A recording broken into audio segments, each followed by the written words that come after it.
So in my last video, I told you how I had built a content creation habit. And in this video, I'm going to tell you how. Lately, I have been obsessed with habit building, routines, and systems. It actually started because I am on a weight loss and fitness journey. And in the past, what I had done to lose weight was go on a juice fast, do some sort of extreme diet or workout plan. And this time, I am in my early 40s. I am close to pre or perimenopause, and I am not here to mess around when it comes to regaining the weight. I really just don't want that. I want to stay at a consistent weight, hopefully from here until the end. And so what I chose to do about that with my weight loss and fitness journey is to create a habit or figure out how to build a habit of eating well, of working out consistently, of getting good rest. And so I thought that all of this actually has a lot to do with habit creation across the board, including content creation. And so let's talk about it. First, I'm going to talk about what mindset I had in the past that had me run straight for burnout. Next, I'm going to talk about the mindset shift that I needed to have in order to become more obsessed with the habit building than the outcomes or the results of the content that I was creating. And then I also had to have a few realizations about my own content creation process in order to start building up this habit of posting consistently my short form social media content. I used to think that what it meant to create content was to whip out my camera, either my phone or my DJI Osmo Pocket 3, plan something, film something, edit the thing, then get it posted, all in the same day. So if I had ever posted multiple pieces of content, most of the time what that meant was I had created that content on that day. And that long process of content creation, and you can look at it as long or short, but at this point in my content creation journey, I see that all of those steps done at once, it seems like a lot of tasks to do just to get a piece of content posted. And so I had to shift my mindset from content creation equals pulling out my camera and getting started to content creation equals all parts of the content creation process.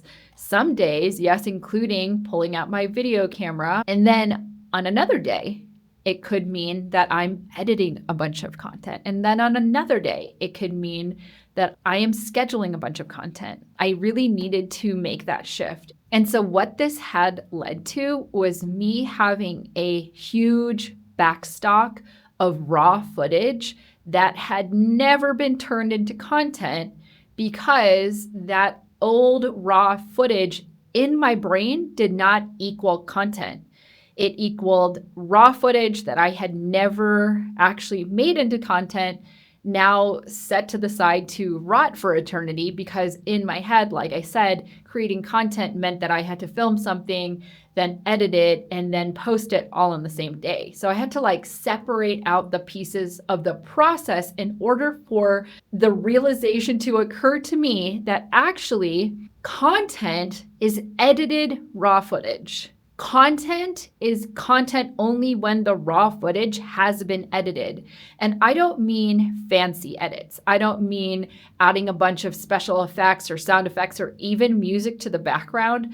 I mean that the piece of raw footage, whatever it might be, whether it be a photo or a video, that in itself could be content as long as that piece of content has a point to it. It's telling a story, it's teaching something, it's entertaining to watch. But most raw footage doesn't come out of the camera as content ready to post, if you know what I mean.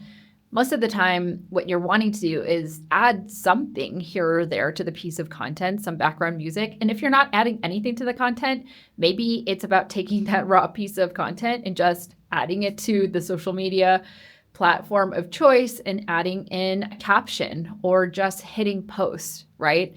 That's the part that I was not doing. If I could show you the amount of content that is just sitting in my hard drive, you would be bewildered. I was. So I realized one day when I made that connection that all content is edited raw footage. I had realized that I was sitting on a mountain of content, and so many of us are.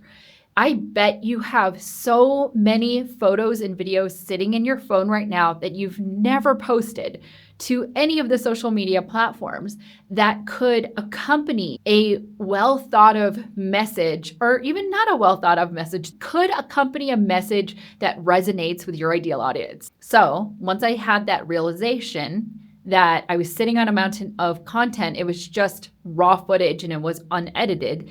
What I did next was batch edit a bunch of that raw footage.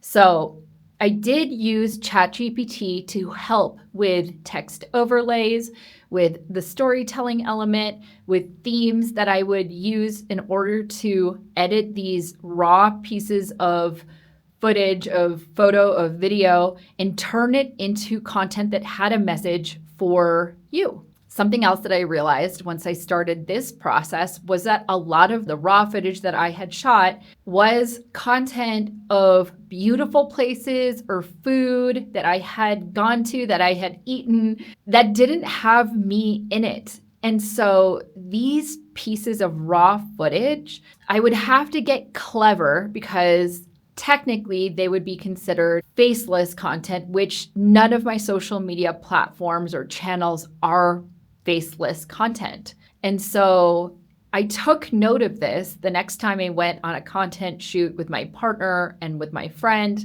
And every piece of raw footage that we captured was either of us or the environment with us in it, even if we weren't the main subject of the shot.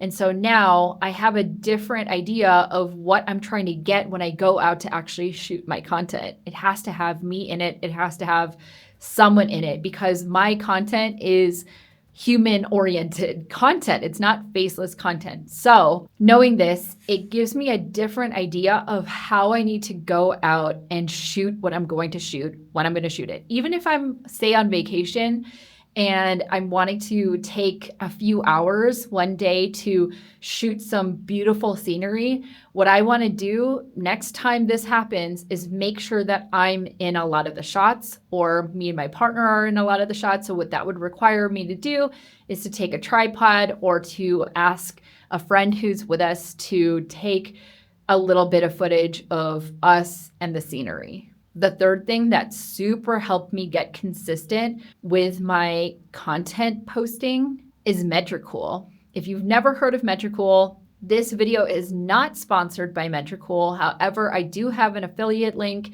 down below if you are interested in a scheduling tool that I actually love. And I never thought I would have said this. Metricool is so easy to use. I definitely recommend it. So you can check it out down below in the description. What I like about Metricool is that it allows you to create a post. It could either be a video post or a carousel or an image or even just a written post.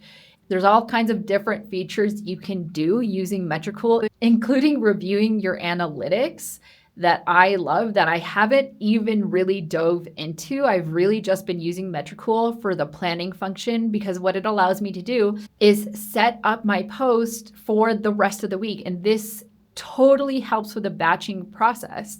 So Metricool for the win. I had been hearing about it for years. Like I said, this is not sponsored, so I'm just honestly telling you my opinion of it.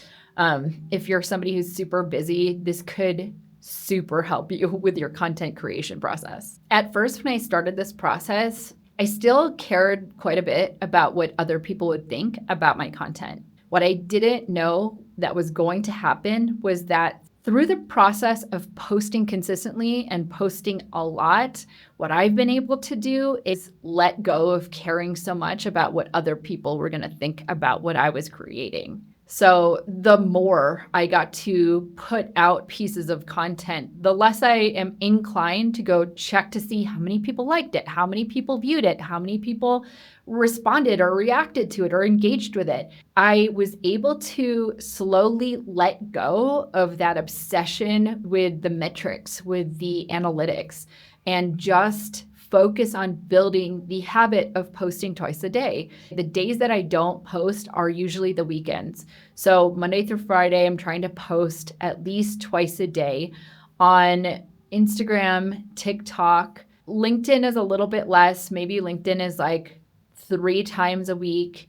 And then sometimes I'm posting here on YouTube Shorts as well. But I'm so happy that that little side effect that I wasn't even necessarily going for has happened, because caring too much about what other people think about your content, being a perfectionist, like I know we've discussed this on my channel before, some of us are just so perfectionist that it stops us from taking action. It stops us from hitting post on our videos. But if you can get into a rhythm with yourself and post not just more consistently, but more content more consistently, it will get you over the hump of that like heart-wrenching moment where you're like really considering what people might think about what it is you're posting. I have a friend who actually, she was telling me that her brother saw her content and she started posting a lot on LinkedIn. Her brother and her fiance both started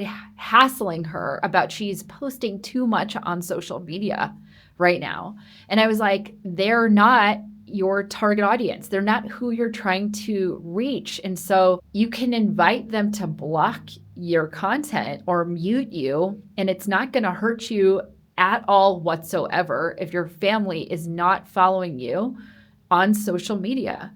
You are allowed to set up your own boundaries around who gets to watch your content or how often you're wanting to post. And most likely, your brother or your fiance is not a social media expert. So listening to them about your cadence of posting is not actually doing you any favors. Something major that has been helping me with getting consistent and building the habit of posting to social media has been reading the book Atomic Habits by James Clear. I am actually listening to it on Audible. So if you have never read it, I'm sure you've heard of it. Everybody has heard of this book, right? It is an excellent book just to get your mindset in the right space to want to start building habits for yourself. Right? Habit building can seem really, really, really boring, but once you figure out that habit building is actually a system that's gonna help you accomplish what you wanna accomplish by de-escalating the emphasis on the end result and the results in general, or the outcomes in general, and by putting more emphasis on your inputs, on what you're actually doing regularly on the daily, and seeing that the long-term results that you're going to get from implementing habit building and routine building, if you're anything like me, it's just going to blow your mind what you're capable of if you've never tried any of this before. This is the beginning of me building a content creation habit and a content creation routine. And what I hope to be saying to you a year from now is that all of that emphasis on habit building actually worked.